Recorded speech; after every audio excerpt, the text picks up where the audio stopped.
Hello everyone, food to beauty চ্যানেলে তোমাদেরকে স্বাগত। আজকে তোমাদেরকে দেখাবো বাঙালির খুব প্রিয় একটা রান্না, সেটা হচ্ছে বাসন্তী পোলাও। বাসন্তী পোলাও করতে কি কি লাগবে চলো একবার দেখে নি। এখানে আছে চাল, গোবিন্দভোগ চাল, হলুদ গুঁড়ো, আদা বাটা, আদা বাটা না ক্রাস্ট করা, গোটা গরম মশলা, কাজু কিশমিশ, আমি আজকে একটুখানি মটরশুঁটি দেবো, শীত পড়েছে তো সেই জন্য। মটরশুঁটি, নুন, চিনি, ঘি আর সাদা তেল লাগবে একটুখানি। তো সবার আগে যেটা করতে হবে, চালটাকে একটু মেখে নিতে হবে। চলো তাহলে চালটা মেখে নেওয়া যাক। আমি এই বাটির 2 বাটি চাল এখানে নিয়েছি, যেটা ধোয়া আছে। এখন আমি এর মধ্যে ইনগ্রেডিয়েন্টস গুলো দিচ্ছি। দেবো হচ্ছে একটু সামান্য হলুদ গুঁড়ো, কিছুটা আদা বাটা, আর কাঁচা লঙ্কা লাগবে, সেটা আমি পরে দেবো। দেবো হচ্ছে নুন আর একটু ঘি। বাকি মশলা আমি পরে দেব। দিয়ে এটাকে আমি ভালো করে এখন মেখে রেখে দেব। অন্যান্য সবকিছু জিনিস তৈরি হতে হতে এটা আমার মাখা হয়ে যাবে। আর জল তো লাগবেই, এটা তো আর বলাই যায় না। এই যে এরকম ভাবে মাখা থাকবে এটা।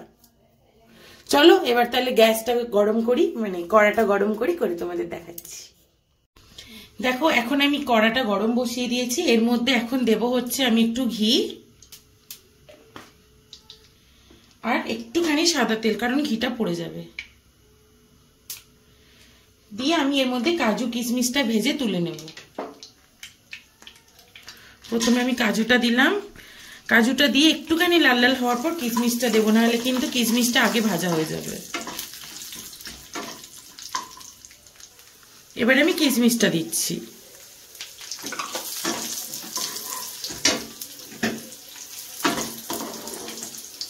এবারে তুলে নেব।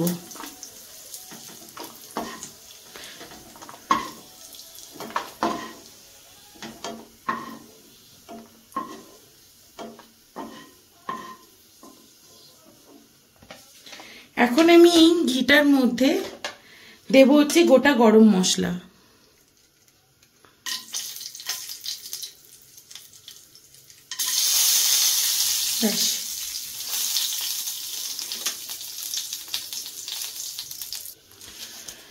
আর দেব হচ্ছে আমি এখন এর মধ্যে 2টো তেজপাতা, যেটাকে আমি এরকমভাবে ছিঁড়ে ছিঁড়ে দিচ্ছি।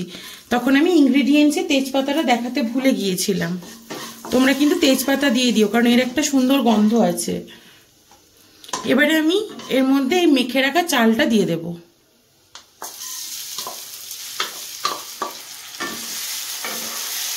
এইটা দিয়ে কিন্তু বেশ ভালো করে ভাজতে হবে কিছুক্ষণ ধরে। তোমরা চালটা ভাজতে ভাজতে অন্যদিকের গ্যাসে যেই বাটির মাপে তোমরা চাল নেবে, সেই বাটির মাপে ডবল জল, মানে আমি এখন নিয়েছিলাম যেই বাটির মাপ করে তোমার চাল, যেমন এই বাটির মাপের আমি 2 বাটি চাল নিয়েছিলাম, আমি এই বাটির মাপেই 4 বাটি জল গরম বসিয়েছি। কারণ পোলাওয়ে সবসময় জল গরম করে দেবে।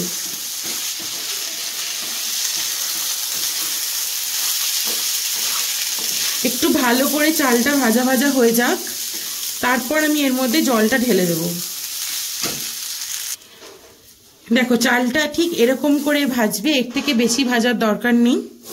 যখন দেখবে হালকা হালকা একটু সাদা সাদা হচ্ছে, তখন জানবে যে ভাজা হয়ে গেছে। এই যে এবারে আমি ওই গরম করা জলটা এর মধ্যে দিয়ে দেব। এই দেখো এইটা আমি এর মধ্যে এবার ঢেলে দিচ্ছি।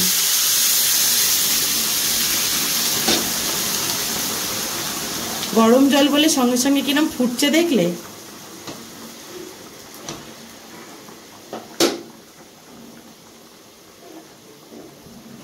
এইটা ঠিক এরকম ভাবে 2 মিনিট মতো ফুটবে। তারপরে তোমরা কিন্তু গ্যাস কমিয়ে একদম ঢাকা দিয়ে দেবে। এটা একটুখানি ফুটুক। এর মধ্যে দেব হচ্ছে এই যে ছাড়ানো মটরশুঁটিগুলো। মটরশুঁটিটা দিয়ে এবার আমি গ্যাসটা কিন্তু একদম কমিয়ে দেব।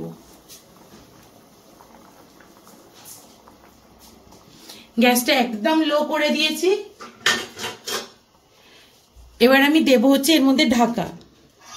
ব্যাস, এটা ঢাকা দিয়ে এখন 5 থেকে 7 মিনিট হবে।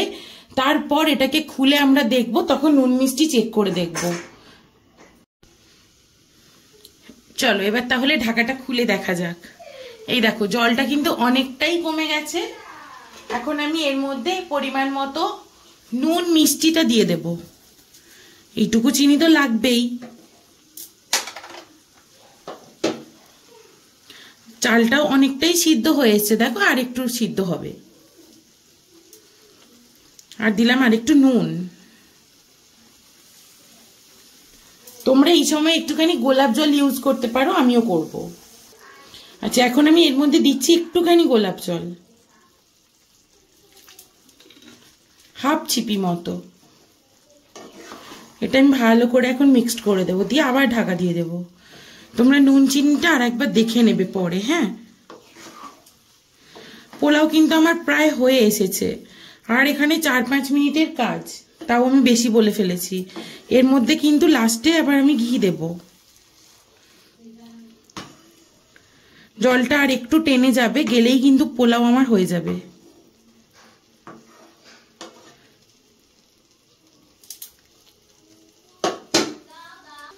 আমি এটা আবারও ঢাকা দিয়ে দেব,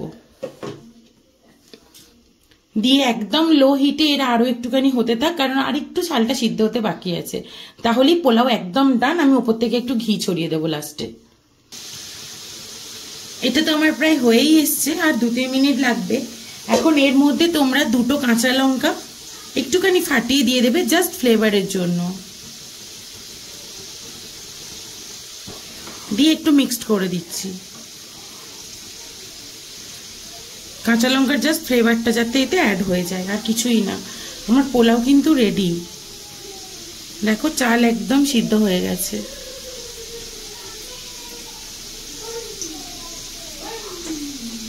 এখন এর মধ্যে আমি দিয়ে দেবো একটু ঘি।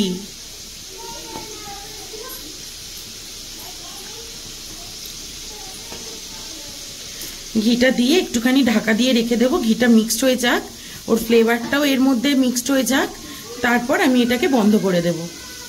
পোলাও কিন্তু সব সময় ঢাকা দিয়ে দিয়ে রান্না করবে। ব্যাস, এটা আবারও 2-3 মিনিটের জন্য ঢাকা দেওয়া থাকবে, দিলে একদম ডান। আচ্ছা এইবারে আমি এর মধ্যে দেব হচ্ছে কাজু কিশমিশ ভাজাটা, দিয়ে এটাকে আবার একটুখানি মিক্স করে দেব, দিয়ে বন্ধ করে দেব। কারণ কাজু কিশমিশটা আমি ইচ্ছা করেই আগে থেকে দিই না, কারণ ভাজার পরে যে কাজু কিশমিশের একটা কচমচে ক্রাঞ্চি ব্যাপারটা থাকে, সেটা আগে থেকে দিলে খুব নরম হয়ে যায়, ওটা আমার একদম পছন্দ না, তাই আমি দিই না আগের থেকে। এটা যত ঠান্ডা হবে তত ঝুরঝুরে হবে। ব্যাস, পোলাও কিন্তু আমার একদম কমপ্লিট। আমি এবার গ্যাস বন্ধ করে দিচ্ছি, পরে তোমাদেরকে ঠান্ডা হয়ে গেলে এটা সার্ভ করে দেখাবো। এটা একদম ডান। দেখো পোলাওটা ঠিক এরকম একটা সুন্দর দেখতে হয়েছে, খেতেও কিন্তু খুব বেশি ভালো হয়, পুরো ঝুরঝুরে পোলাও। তোমরা এইভাবে একদম এরকম মাপ দেখে পোলাওটা রান্না করবে, তাহলে কিন্তু এরকম ঝরঝরেই হবে। আর তোমাদের ঠিক কেমন লাগলো আমার রেসিপি আমাকে কিন্তু অবশ্যই জানাবে।